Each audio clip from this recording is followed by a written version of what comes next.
friends. Today is February 24th, 2024, and it's another beautiful day here. This is a great time of year to live in Florida for the weather, if you can ignore the politics and if you don't mind running from alligators and rattlesnakes and all that kind of stuff. This is a really wonderful place to be. Today's kind of warm and now it's getting cool as the sun goes down and windy. It just feels great outside. I've had a busy couple of weeks, and this upcoming week is also a busy one with some performances and things like that with students and other situations. And so I've been getting knocked off of my YouTube plans, but I'm doing my best to keep putting out one a week. And by the time I get through this week, I think I ought to be able to get back on my schedule and get back to the original rotation of videos that I intended to do. Today I wanted to talk about singing and the importance of singing and the risk of singing. And it is true, I believe, that singing is one of the riskiest things you can do in music, because if you start singing and you're out of tune or things aren't going right or there's bad tone quality, there's nothing to blame except you, because singing is just your own vocal cords and your own nose and mouth and lips and teeth all making the sound. If you're playing a saxophone solo and something goes wrong, you can always blame the saxophone, or at least share blame with the saxophone and say, oh, it was out of tune, or this reed wasn't broken in well enough, or something like that. But when you're singing, it's all on you. I have had a strange relationship with singing throughout my life. I have this low, rumbly speaking voice that you hear, and my mother says my voice changed when I was 4 years old, and I don't think it was really quite that young, but it was pretty young anyway. I can remember in elementary school, all the kids in third grade, I think it was, were singing along to the Erie Canal. I had an old mule and her name was Sal, 15 miles on the Erie Canal, or something like that. They were all singing in their nice childlike voices, and my voice was just this mumble down below. It wasn't like my voice hadn't changed yet, but I just couldn't get up to those pitches, or I didn't know how to do that. I didn't know how to use my voice. My voice was all in the back of my throat. And the teacher, she was a very nice woman, but she did kind of the wrong thing at that moment. She said, I see David's not singing, so let's stop and let's just let David sing by himself once. And that was not a good thing to do. When those kind of things happen to you, when you feel awkward singing and you know you don't sound that good and people start to notice or say something, then it's very easy to just stop singing. And that's pretty much what I did through the rest of grade school, junior high, high school. If we were in a group song kind of situation, I would sing low and under my breath, but I would certainly never step up to a microphone and sing or sing a solo. And I had a perfect excuse not to sing, because I started learning piano in fourth grade, and that kind of became my thing. And so in any musical situation where there was singing, I could be the accompanist. And that was true in schools and churches and anywhere I found myself. I always had a role, and my role always excused me from singing. So that became my safe place and my place set apart from everyone else, where I could be an introvert and I could just participate and be with them, but not of them, or something like that. However, there was something inside me that wanted to sing. And as I was getting older in high school and thinking about college, because I was jealous of anyone who had that ability to express themselves in that way. It was so direct, and there were things inside of me I wanted to be able to express in that way. I wasn't quite sure how to do that. I do remember one time I was with my mother in a church, and I had practiced in my bedroom this one song, and I asked if I could sing it for her just to see how I sounded, and I think she was kind of surprised, and I sang it an octave lower than what it was on the recording. I think it was a song from Godspell, actually. If you're my age, you know what Godspell was, which was kind of the cool church thing back then. But I sang it, and my mother was very encouraging and very nice, but I could tell that it was hard for her to even hear me because I was singing so softly, and it was pretty scary taking that risk. But that was a safe first step. As I got into college, we had to, as music majors, we had to sight sing in front of our teachers, and they weren't complicated things we were singing. It was mostly to see if we could hit the intervals and recognize rhythms and things like that. And so at that point, I decided I just got to start singing. I just wanted to do it. And I did it for class, and it was hard. And I think I was probably one of the better ones in class as far as recognizing it, but I couldn't get it out of my throat to let the teacher know that I knew it as well as anyone else. So I did a lot of practice on my own. And then I remember one time in front of a professor, just a one-on-one exam, I asked if I could sing a scale first, and he let me do that. And that helped me, but I was still just so shaky and so scared to open up my voice and let it go. Even in my head, I knew what it was supposed to sound like. I couldn't get that out of my vocal cords, and so it was pretty intimidating. But at that age, I was willing to take some risks, and I was willing to make a fool of myself a certain amount, which I've actually become an expert on since then. I many times make a fool of myself. And I remember also during that time, I was a organist at a church, and they were looking for some special music for some Sunday, and I said, oh, I'll sing a song that day. And I sang a camp song and played guitar. I sang, if I were a butterfly, I'd thank you, Lord, for giving me wings. And it was just a children's song like that, but it was, people had never seen me do that before, so it was kind of fun. And I know it was very out of tune. I'm glad we didn't have cell phones back then, so there aren't any recordings we can look back on, but I'm sure it was very out of tune, probably difficult to listen to. But because they had never seen me do that before, it was kind of fun. It had comedic effect. And that comedic effect has been my friend through all the decades since then. But I continued on, and I made bands, and I always wanted to be the singer in the band, even though I was never the best singer in the band. But if I wrote songs, I definitely wanted to sing those because they were my story. I wanted to tell them with my voice. And I have in my career been able to direct quite a number of choirs in churches and schools and other places. And it is an unusual career path for me, or a feature of my career, because often I am the weakest singer in the room when it comes down to it. But the reason I can be a director is because I've accompanied for many good directors and learned from them, and I know a lot about music theory and things like that, so I can help with that. And I know how to put songs together. I know how to analyze a score and see what's going wrong and how we can fix it.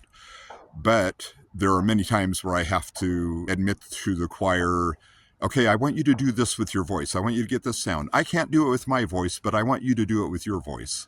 And that gets a laugh a lot of times, but that's really how I've had to operate, and I enjoy it very much. It's been very fulfilling to me, and I get generally good reviews as a director. Not so much as a soloist, but as a director, I can get pretty good reviews. So it's been a long, strange trip with singing for me, and I've had a lot of time to reflect about it as I've gone through. I've had a lot of aha moments and learning moments, and things that I've been able to learn about my own voice. And I just love singing now, and now I can take criticism very, very well after having done it so many times. And I don't even get nervous when I'm singing in front of people anymore, because I've sounded bad so many times. What's wrong with sounding bad one more time? It's not going to kill me. I've realized that now. And it's an important part of my life, and a fun part of my life. And I like to encourage other people to sing because of what I've gone through. In my opinion, the worst thing that has ever happened for public singing, and I don't know if anybody else shares this opinion or not, this is my opinion, was the TV show American Idol. And it's an entertaining show. I've watched entire seasons early on, at least I did. And I didn't do my research to know if they're still going, but they definitely had a long run, successful run, made a lot of money, and all the things that a good TV show is supposed to do. And it did. There was a nice part about it where they kind of played games with music and had the singers do different genres, or they popularized some songs that were not that well known. And out of all those singers, they created a couple pop music stars, which have gone on to have good careers. But What I do not like about that show is the making fun of people who sound bad and the encouraging people not to sing. And you can see in the especially early shows, the only reason they show some of the auditions is because they're particularly bad, and they want all of America to laugh about that, how this person came up with this song. They had a passion for singing the music, but they didn't have the vocal technique or skill or awareness of pitch or anything like that. So they get up there, and in American Idol terms, they make a fool of themselves, and then we all get to laugh about that. And I believe that has contributed to people not singing for fun so much anymore, because we've learned the word pitchy. That's one thing American Idol contributed to the English language. And I've heard that over and over again with people criticizing other singers. If they say, oh, they sounded pitchy, then that's supposed to make you sound like you really know something or something like that. I don't know. I'm not impressed anyway by people who use that word. Also, in the choosing of contestants in the auditions, not only do they say, no, you didn't make it, there's other people that sing better than you, they say, singing's not for you. You shouldn't be singing. What else do you do? And they'll try to be friendly like that and say, oh, you're good at digging ditches or whatever it is. And don't be a singer. Go dig the best ditches you can. But that's not true. That's just not true. Everybody should be singing on some level.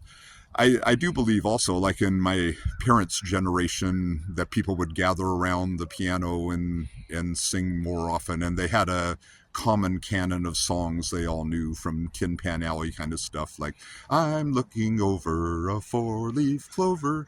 And every one of my parents' generation knew that song, knew all the lyrics. It was like a verse and a chorus, and a bicycle built for two. And there's a bunch more.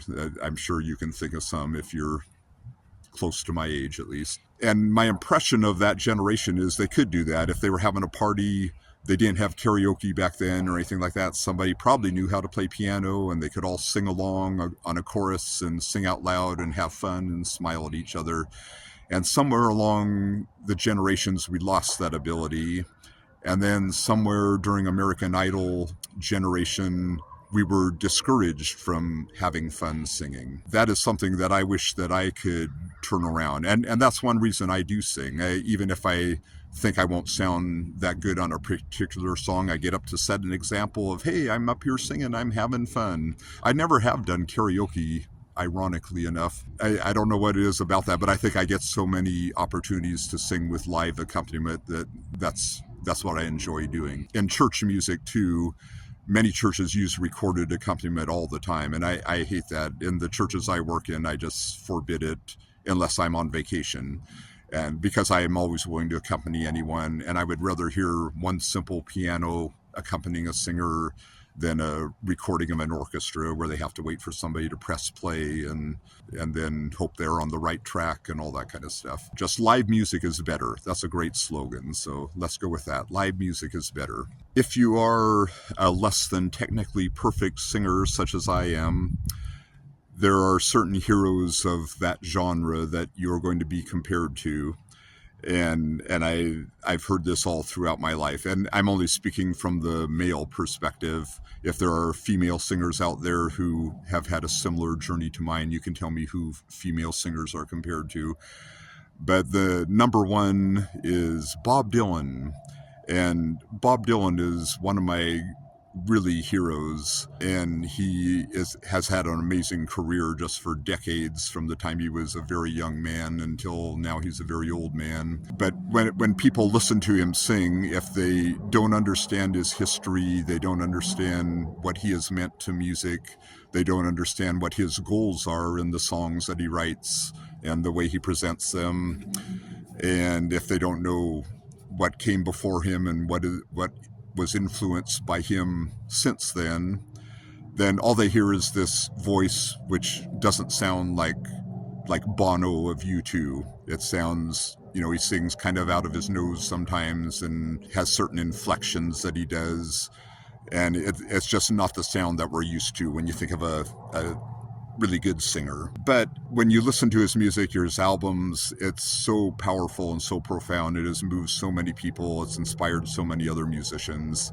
So I do not mind being compared to Bob Dylan one bit. And I want to share too that I just recently bought a ticket to see him. I saw him once in the 80s, and that was pretty good. I would have loved to see him in the 70s, but I was a teenager then, and I didn't have the means and the awareness to get out to see him. But I saw him in the 80s, which was pretty good.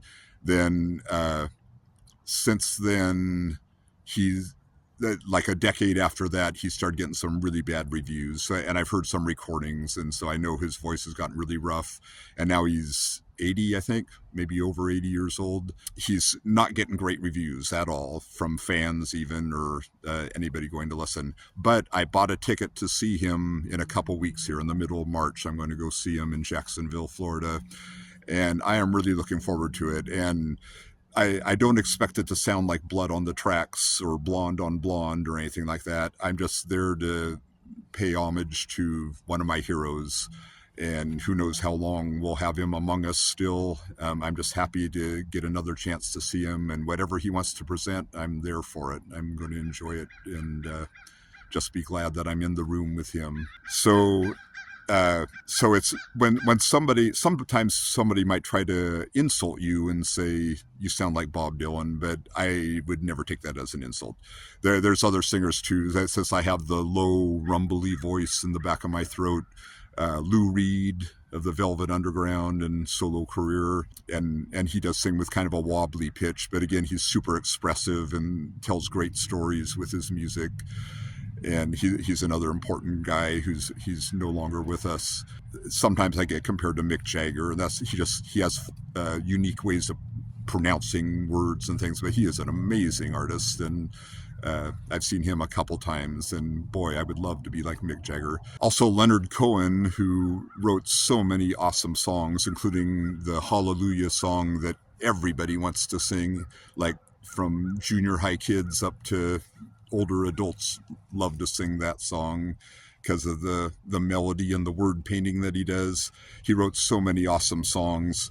Not an amazing singer, but everybody wants to cover his songs because they were just iconic and wonderful. Some of the things that people say as insults don't really come out sounding like insults. Another thing that I know from experience is that people who do insult or give unnecessary, unwanted advice are usually the people who would not ever get up there themselves or try it themselves. And especially if they go on and on, like, it's one thing to say, you sounded a little out of tune. That's okay. That's maybe they're trying to be helpful. But it's another thing to go, you were out of tune. Boy, you were so out of tune. Man, there was one note where it was so out of tune, I just didn't know what to do. And they go on and on like that. Those people, you don't need to listen to them. Just smile, turn and walk away, because you don't need that in your life. One great reason to keep on singing is because the more you do it, the better you'll get.